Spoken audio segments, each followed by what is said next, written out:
स्वागत है दोस्तों आज हम सभी हिंदी साहित्य के जो टॉप प्रश्नोत्तर हैं, चुनिंदा प्रश्नोत्तरों की एक श्रृंखला जो 5वीं श्रृंखला होगी उसे लेकर के मौजूद है। एक और सूचना कि आप लोगों के कई सारे कमेंट्स भी आ रहे हैं कि बीपीएससी 10+2 के लिए हिंदी साहित्य के सिलेबस को पूरा करवा दें। तो आप लोगों को बताना चाहूँगा कि हम कंटेंट तैयार कर रहे हैं और बहुत जल्द 1 से 2 दिन में आपको पूरी वो सामग्री मिल जाएगी जो सिलेबस में है 10+2 के, और बाकी भी बीपीएससी के एग्ज़ाम में जो भी पूछा जाएगा उस पर हम तैयार कर रहे हैं। और यहाँ डिस्क्रिप्शन बॉक्स में आपको नीचे जो भी कहानियाँ लगी हुई हैं बीपीएससी के सिलेबस में या एनसीईआरटी के जो सिलेबस में हैं, उन कहानियों पे जो समीक्षाएं हैं, जो प्रश्न बनते हैं, उनके लिंक भी, उन वीडियोस के लिंक इस वीडियो के डिस्क्रिप्शन बॉक्स में आपको मिल जाएगा। और टेलीग्राम चैनल भी आप ज्वाइन कर लीजिएगा, वहाँ भी हम जो भी अपडेट होगा आपको बताते रहेंगे। और साथ ही यहाँ हम जो प्रश्नोत्तर की बात करते हैं उन सारे प्रश्नों में ऐसे सभी प्रश्न शामिल हैं जो आपकी परीक्षाओं के लिए उपयोगी हैं, जो पूछे जाएंगे।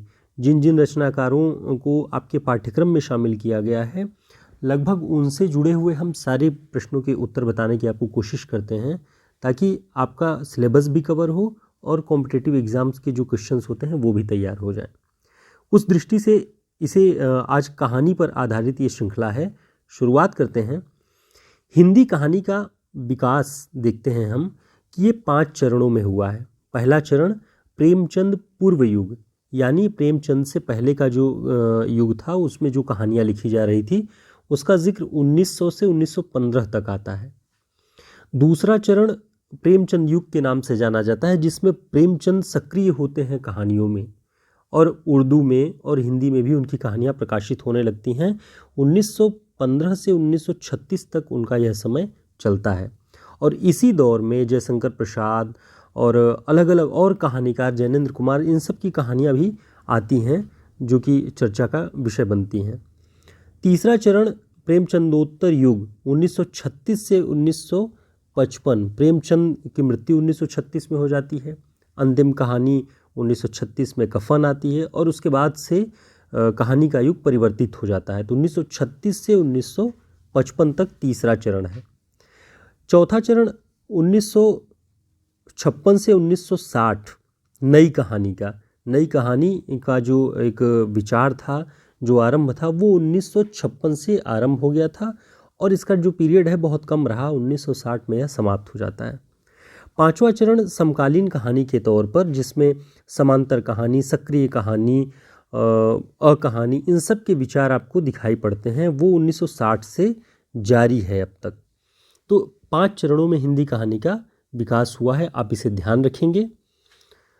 आगे देखते हैं कि हिंदी की पहली कहानी किसे माना गया है।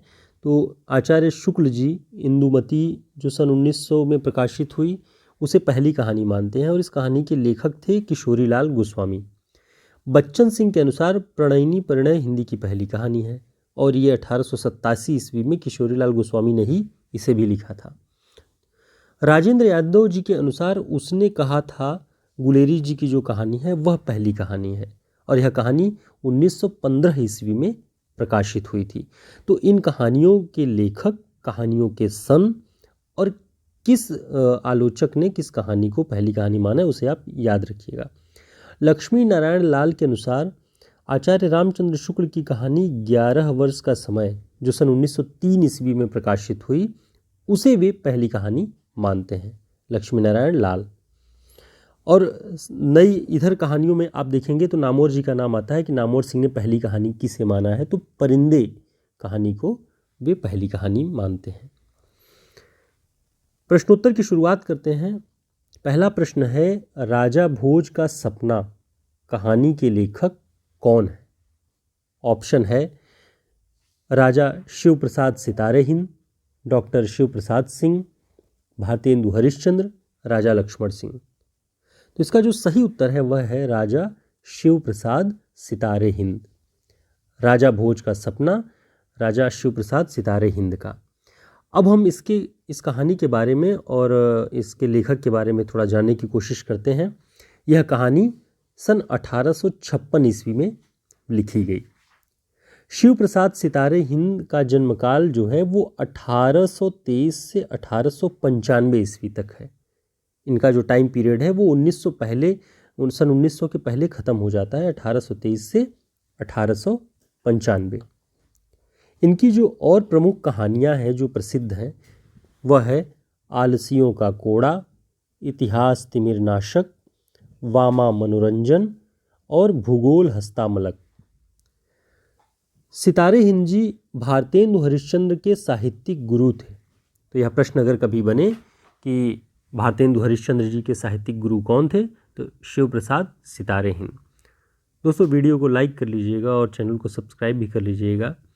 साथ ही आप लोग जो मैराथन क्लास की बात करते हैं, तो मैराथन क्लास का मतलब है कि आपके लिए अगर 15 मिनट में बहुत इम्पॉर्टेंट कई सारे प्रश्न और पॉइंट्स आ जाते हैं, तो बहुत ज़्यादा क्लास को लंबा खींचना कोई मायने नहीं रखता। इसलिए कोशिश ये है कि इस छोटे वीडियो में आपको भरपूर जानकारियाँ मिल जाएं, आप उन्हें नोट डाउन कर लें और परीक्षाओं की दृष्टि से उन्हें रिवाइज करते रहें। और आप जब इस वीडियो को अंत तक देखेंगे, साथ साथ पढ़ेंगे, तो आपको पता चलेगा कि आपके लिए बहुत सारी जानकारियाँ इस वीडियो में हैं जो किसी मैराथन क्लासेस से कम नहीं है। ठीक, आगे बढ़ते हैं। आचार्य रामचंद्र शुक्ल के अनुसार सितारे हिंद जी हिंदी में अरबी फारसी के स्वच्छंद प्रयोग के पक्षपाती थे। अब देखिए, इनकी जो प्रवृत्ति थी वो हिंदी भाषा के विकास को लेकर वो ये थी कि ये चाहते थे कि हिंदी भाषा में अरबी फारसी के जो शब्द हैं उनका प्रयोग स्वच्छंद रूप से किया जाए। सितारे हिंद जी के ही समकालीन राजा लक्ष्मण सिंह थे, 1826 से 1896, उन्हीं के समकालीन थे राजा लक्ष्मण सिंह।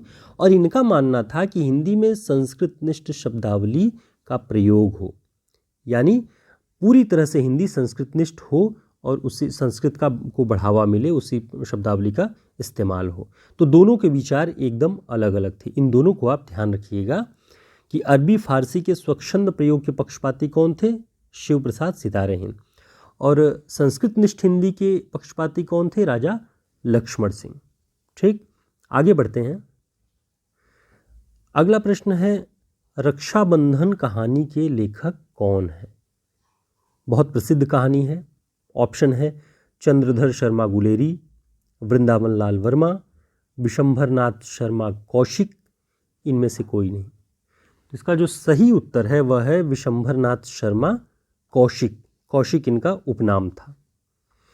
तो रक्षाबंधन कहानी कौशिक जी की है, आप ध्यान रखेंगे। विशंभरनाथ शर्मा कौशिक की पहली कहानी रक्षाबंधन, जो सन 1915 ईस्वी में सरस्वती पत्रिका में प्रकाशित हुई।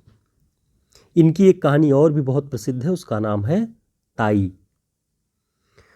अब इसी ऑप्शन में नाम आया था वृंदावन लाल वर्मा का। ये ऐतिहासिक उपन्यासकार और कथाकार हैं। तो वृंदावन लाल वर्मा की जो प्रसिद्ध कहानी है वह है राखीबंद भाई, 1909। ठीक, आपने ऊपर देखा विशंभरनाथ शर्मा कौशिक की रक्षाबंधन और वृंदावन लाल वर्मा की राखीबंद भाई, दोनों ही रक्षाबंधन से एक तरह से रिलेटेड हैं। तो दोनों में अंतर को देखते हुए इन दोनों नामों को याद रख लीजिएगा। राधिका रमण सिंह जी की प्रसिद्ध कहानी कानों में कंगना सन 1913 ईस्वी में प्रकाशित हुई। चंद्रधर शर्मा गुलेरी जी का भी नाम इस विकल्प में आया था, तो गुलेरी जी के बारे में भी थोड़ा सा जान लेते हैं कि इनकी प्रसिद्ध कहानी उसने कहा था सन 1915 ईस्वी में प्रकाशित हुई। और इस कहानी की विशेषता यह है कि फ्लैशबैक शैली में, जिसे हिंदी में पूर्वदीप्ति शैली कहते हैं, उस शैली में लिखी हिंदी की पहली कहानी मानी जाती है। फिल्मों में फ्लैशबैक का नाम आप लोगों ने सुना ही होगा, तो कहानियों में सबसे पहली कहानी उसने कहा था थी, जिसमें फ्लैशबैक शैली का इस्तेमाल किया गया है। राजेंद्र बाला घोष, जिन्हें बंग महिला के नाम से जाना जाता है, हिंदी की पहली कहानी लेखिका मानी जाती हैं। तो घुमा के भी प्रश्न पूछे कि बंग महिला का नाम क्या था? राजेंद्र बाला घोष। और ये हिंदी की पहली कहानी लेखिका मानी जाती हैं।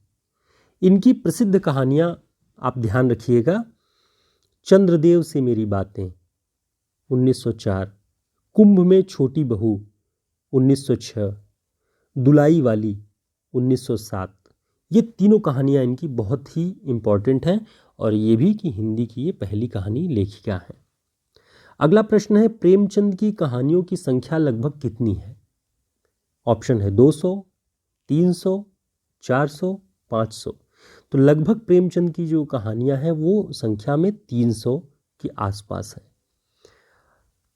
प्रेमचंद का जन्म सन 1880 से 1936 के बीच में, यानी कि उनका जो टाइम पीरियड है वो 1880 से 1936 के बीच में माना जाता है।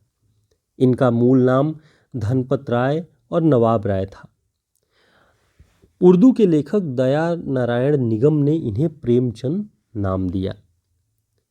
प्रेमचंद की उर्दू में लिखी पहली कहानी इश्क़े दुनिया हुब्बे वतन सन 1908 ईस्वी में प्रकाशित हुई। पहले प्रेमचंद जी उर्दू में कहानियाँ लिखते थे और उर्दू में लिखी पहली कहानी है इश्क़े दुनिया हुब्बे वतन। प्रेमचंद की उर्दू कहानियों का प्रथम संग्रह सोजे वतन नाम से 1908 ईस्वी में प्रकाशित हुआ। इस संग्रह में कुल 5 कहानियां हैं। यह कहानी संग्रह सोजे वतन बहुत ही महत्वपूर्ण है क्योंकि इसी किताब को ब्रिटिश शासन ने प्रतिबंधित कर दिया था, जब्त कर दिया था। सेडिशन का चार्ज लगा करके इसे जब्त कर दिया था। इस दृष्टि से ये कहानी बहुत महत्वपूर्ण है। जब भी पूछे कि प्रेमचंद के किस कहानी संग्रह को प्रतिबंधित कर दिया गया था, तब आपको सोजे वतन को टिक करना है। हिंदी भाषा और देवनागरी लिपि में लिखी प्रेमचंद की पहली कहानी कौन सी है? वह कहानी है सौत। इसके पहले हमने बताया कि प्रेमचंद जी उर्दू में कहानियाँ लिखते थे, लेकिन हिंदी भाषा और देवनागरी लिपि में पहली कहानी जो उन्होंने लिखी वो है सौत। इसीलिए प्रेमचंद की हिंदी की पहली कहानी सौत मानी जाती है, जो 1915 ईस्वी में प्रकाशित हुई। और प्रेमचंद जी की जो अंतिम कहानी है वह कौन सी है? कफन, सन 1936। बहुत ही महत्वपूर्ण कहानी, मील का पत्थर है प्रेमचंद की कहानियों में, हमेशा जिक्र में रहती है, इसे आप ध्यान रखिएगा। 1936। पंच परमेश्वर भी प्रेमचंद की कहानी है। यह कहानी घटना प्रधान है। ये पूछा जाता है प्रश्नों में कि पंच परमेश्वर किस प्रकार की कहानी है, तो यह घटना प्रधान कहानी है।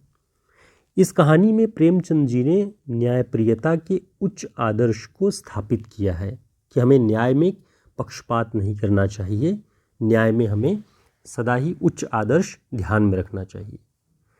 प्रेमचंद की जो प्रसिद्ध कहानियां हैं उनके नाम आप ध्यान रखिएगा। नमक का दरोगा, मंत्र, दो बैलों की कथा, पंच परमेश्वर, बड़े घर की बेटी, ईदगाह।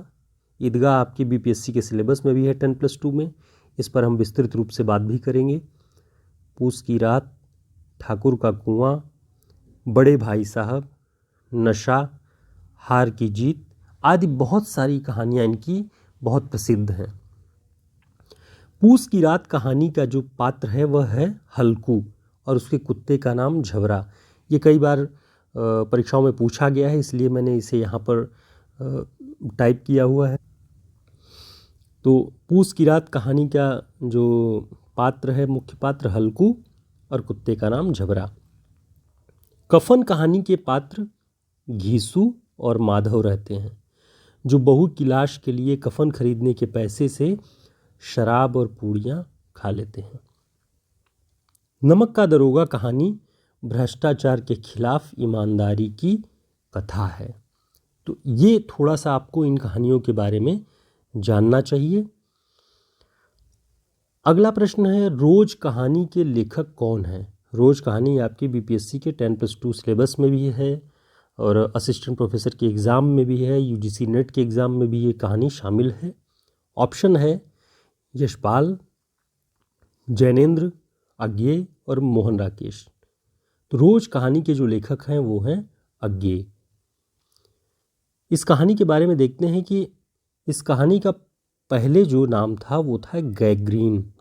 बाद में इस कहानी को रोज नाम से परिवर्तित कर दिया गया।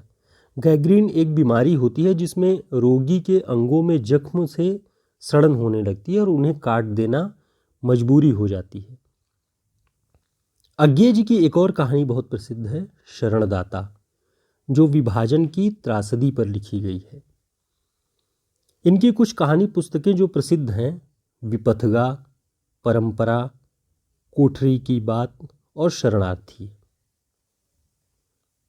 कुछ बहुत ज़रूरी जो नोट हैं वो अंत में मैंने आपको दिए हुए हैं। नई कहानी के प्रवर्तक कौन कौन हैं? मोहन राकेश, राजेंद्र यादव, कमलेश्वर। और नई कहानी का समय 1956। अकहानी के प्रवर्तक गंगा प्रसाद बिमल और अकहानी का जो समय है वो 1960। सचेतन कहानी के प्रवर्तक महीप सिंह 1964 ईस्वी में। समांतर कहानी के प्रवर्तक कमलेश्वर 1972 ईस्वी में। सक्रिय कहानी के प्रवर्तक राकेश वत्स 1979 ईस्वी में। तो साथियों, उम्मीद है आपको कहानी पर आधारित यह वीडियो पसंद आया होगा, आपके उपयोग की सामग्री होगी और परीक्षाओं के लिए आपको बहुत मदद करेगा। आप इसे नोट कर लीजिए, अपने कुछ नोट्स भी बना लीजिएगा। कहानियों पर हम कुछ और बात अगले वीडियो में करेंगे। तब तक के लिए बहुत धन्यवाद।